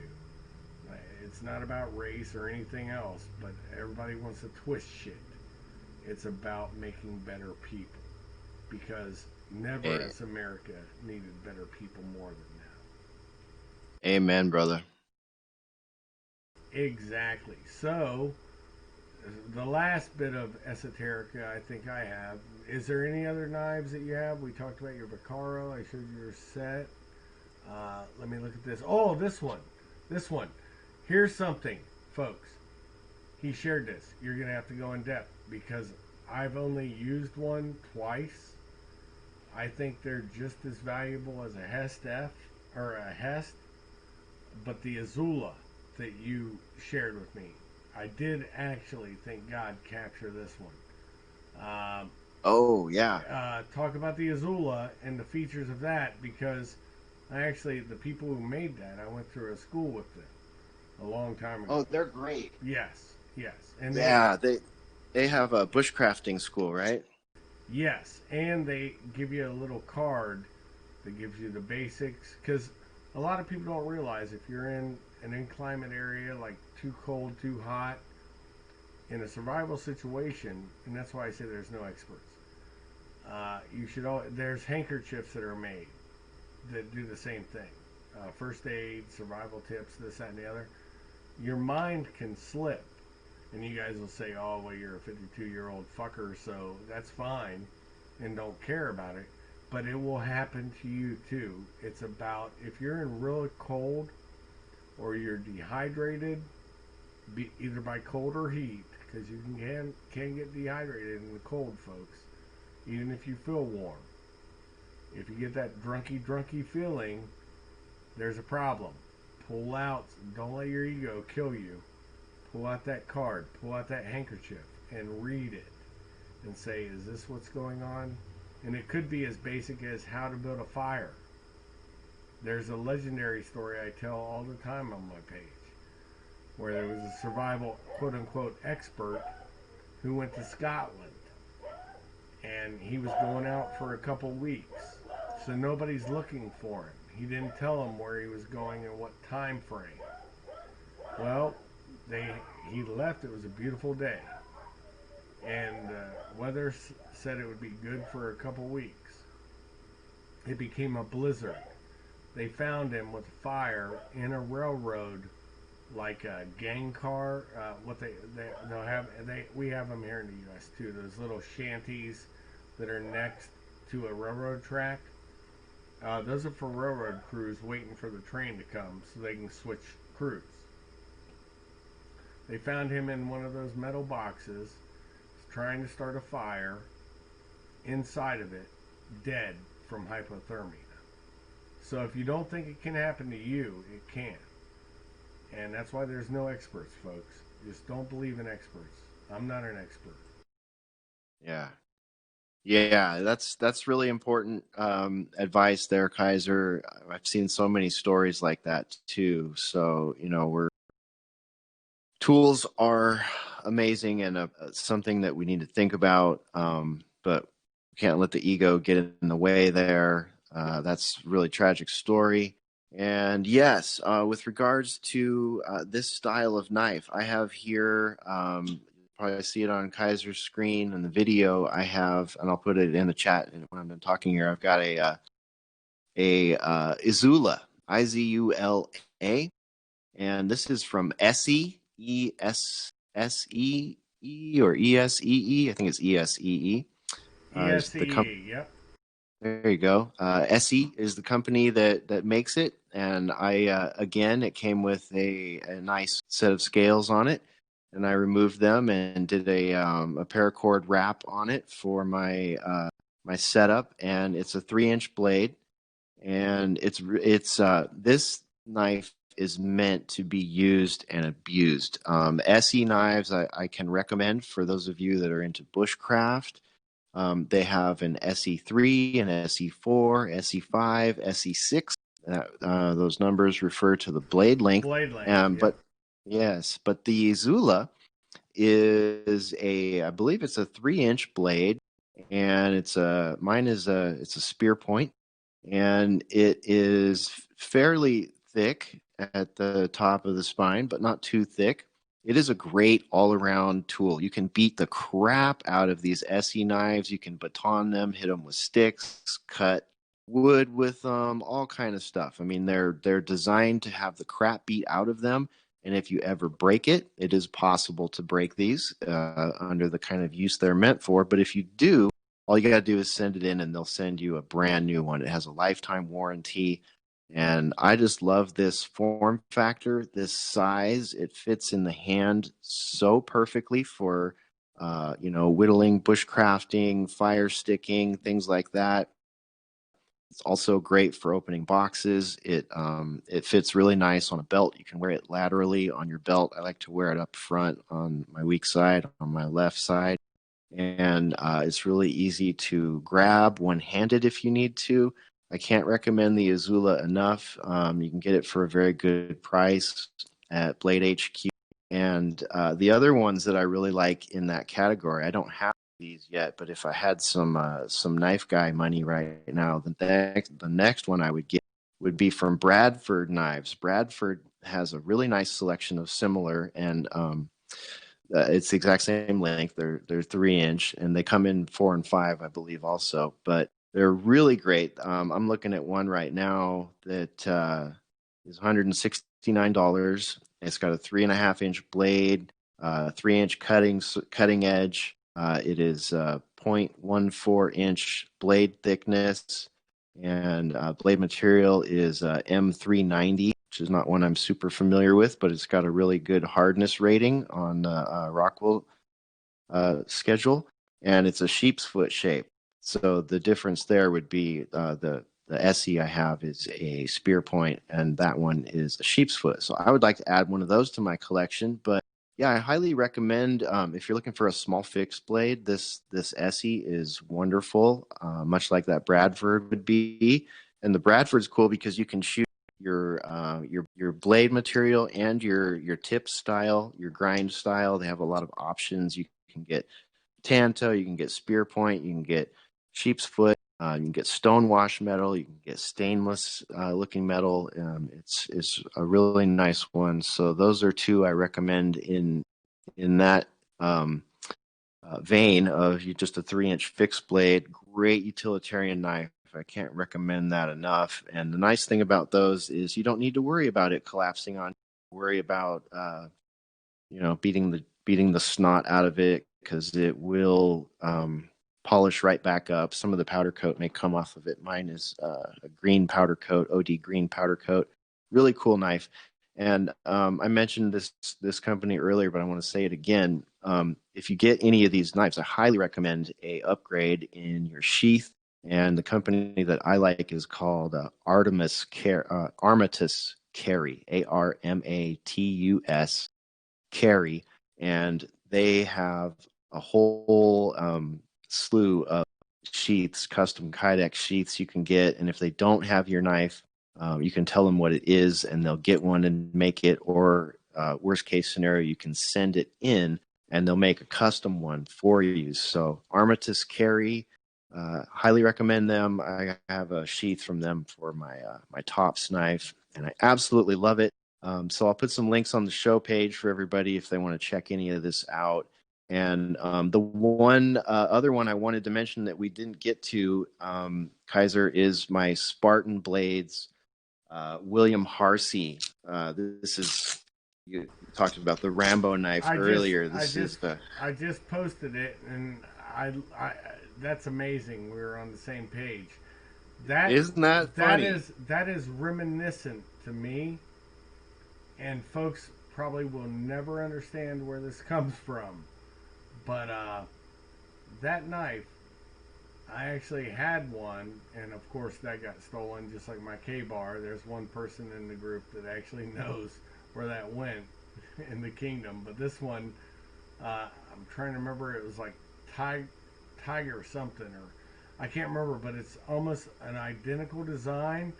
Your Spartan blade, and it's high speed, low drag. I love the wrap that you put on it because I can tell you put it on because it's custom to your hand. I like how you do your weave, how you roll Thank it you. into your palm. And see, a lot of folks don't realize when you're doing that weave, that doesn't go to your fingers. That goes into your palm to give you some space. And if you're ever going to get a knife and weave it, and the other thing I will say before you get into the Spartan, I talked to the gentleman with the lubricating oils for both knife. He also has one for the folders. And I plan on hopefully this week buying both those types of lubes. And I will do a video actually. I'll probably do a video on them after I use them. And it's Excitant Labs, I think it's called. I'm trying to remember out of my mind. Extant Labs, Extant. Yes. And that gentleman, I was talking to him, and I said, "Do you have something like Break Free?" It was a big thing in Guns and Gears on Discord, and I was talking to somebody about how to refurnish their firearm, and I just said, "Get some Break Free and a bronze brush." And a guy brought up Exit Labs, and then posted the gentleman's code name or whatever call sign, and he gets on, and we had a good chat offline, and because of that, I'm going to try it because I have not been able to find a good folder lube in. Let me see. That was 2005 when they quit making that. Since 2005, 15 years. So if it's that good, I'm using it. It is really good. I'll take a moment to let everyone know. Thanks, Kaiser, for reminding me. I meant to bring this up. Extant Labs is a supporter of the Boiler Room. We fully endorse their product, not just because they're a product that endorses the Boiler Room, but because I really love it. Their firearm lubricants are so innovative, and you wouldn't think in a world where we've had CLP and Bisphol for all these years, you wouldn't think there's many innovations to be made in such a department, but there really are. The chemistry that goes into their Echo and Alpha sauce is standout. It is amazing. I cannot recommend it enough. And they have a product called Shank Shield. And the Shank Shield is exactly what you're saying, Kaiser. For those of you that are thinking about knife maintenance after today's show, the Shank Shield is a lubricant that you can put in the pivot of your knives. And it actually draws pocket lint and dirt and gunk and stuff out of it as you use it. So whenever you use your folding knife, that Shank Shield will engage. And there are actual microscopic like ball bearings in the chemistry of the material of this lubricant. And what they do is they actually roll dirt and gunk and stuff out of your knife. So it's more than just a lubricant and a protectant. It is high tech chemistry involved there also at the molecular level. And I can't recommend their products enough. And if anyone is wondering, you can talk to at Smokestack in the Boiler Room Discord if you want more information, or just go to extantlabs.com. So thank you, Kaiser, for reminding me of that. Totally unplanned plug there for one of our sponsors, but so relevant to this conversation. And yeah, I highly recommend that everybody check out their stuff. And I think the knife that you're talking about with the wrap on it is actually a Strider knife. This is That's what the it one with was. the, Strider. yeah, Yes. Yes. yeah. So that's my Strider, and that's a triple aught design custom Strider. Mick Strider is a very well known knife maker. He makes amazing stuff. He's got great folders. If you want a high class folder, you're not going to do a whole lot better than a Strider. His stuff is beautiful. It's so beautiful. You can get like Damascus blades and blued blades, and they've got that rotary locking system. They're just awesome. But I picked up this fixed blade Strider from one of my favorite companies in California called Triple Aught Design. They make my favorite backpacks, and they make really cool apparel also for those of you tacti cool people out there. I love my Strider knife, Kaiser. I did a custom wrap on it. I've never cut anything with it. It's too beautiful to me to do anything with, at least at this point in life. At some point, I'm sure it'll get some use. But I love my Strider. I can recommend Mick Strider. And then my Spartan Blades is the longest one in there. It's the Bowie knife looking one, the fixed blade with the fabric micarta scales on it. I got it. I got it. And yes, you're right. Strider. They also had awesome T-shirts. I got my Strider. This is 2005, folks. And the Strider I got. They gave me two free T-shirts. I still have the T-shirts, not the knives. One was the tan, the other one was white with black lettering on it. And the interesting thing, while you're talking about Strider, before we get in there, I've now got that. I know what knife you're talking about. That Strider, just like the one you had, it's pretty much the same knife. I don't know why I was thinking tiger. Maybe the tiger stripe camo was in my mind. Yeah, yeah. But that thing, I think in $2005 cost me $500. Yeah, they're premium. They are premium. Knives are one of those things, folks, where you get what you pay for, and there's some cases where there are marketing snafus and things like that, and some things aren't worth what you're paying for. That's why I like to buy American if I can, and know who the knife maker is. I find that to be a fun aspect of being enthusiastic about blades.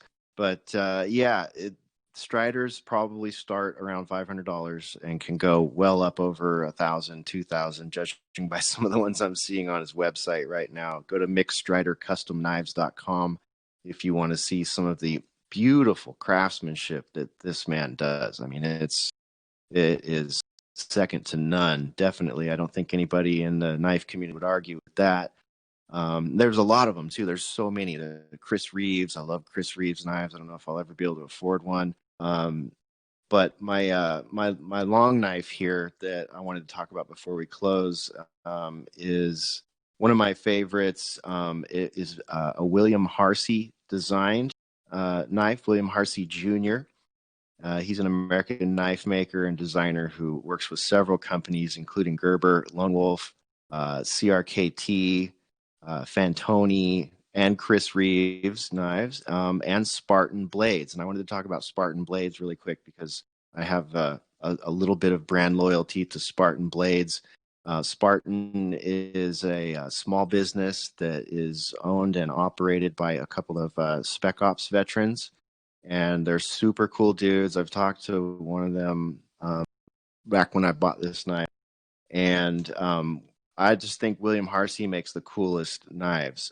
He has one called the Yarborough that I totally loved, and he's just a badass. This guy is great. I believe he was born in Oregon. I don't know if he still lives in Oregon or not, but he's collaborated with so many different people. He's just makes great stuff, and I really appreciate it. And he hand forged this blade, did a batch of I think 900, and sent them to Spartan, who did the finishing touches on them, put their fabric micarta scales on it, and sharpened them and all that stuff. And I have, check my number here. This is the Model 1. This is the Mod 1 Spartan Harsey. It's number 87 of only 250. They only made 250 of these. And that's my apex predator in my knife collection there, Kaiser. I've never paid that much money for a knife other than this one. And I have no doubts that it would serve me well if I ever needed a knife like this one. Well, I can't disagree. It looks like a fine knife, got a fine belly.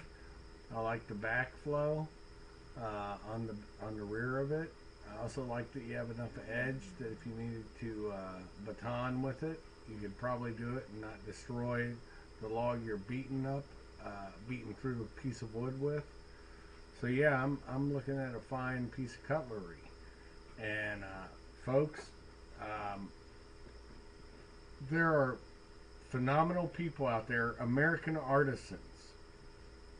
You need to believe this and know it to be true.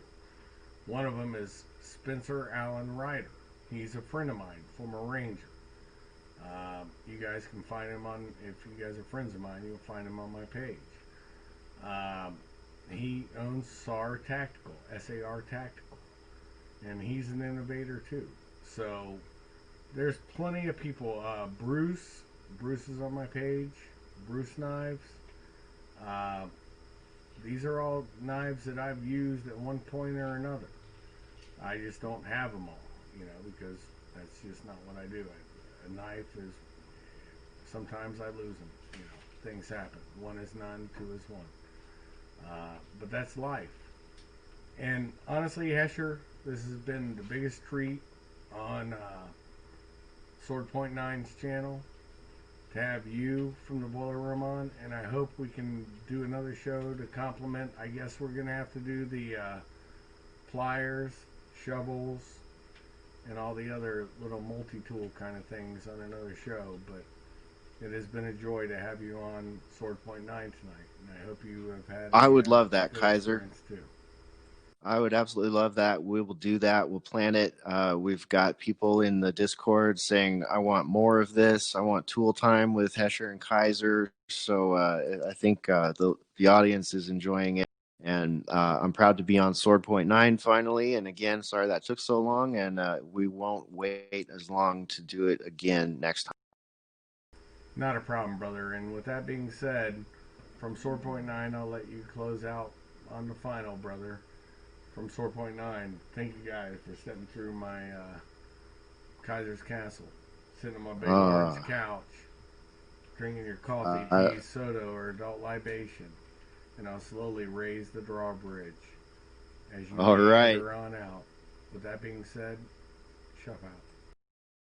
All right, that's Kaiser Shuff, everybody. Thank you.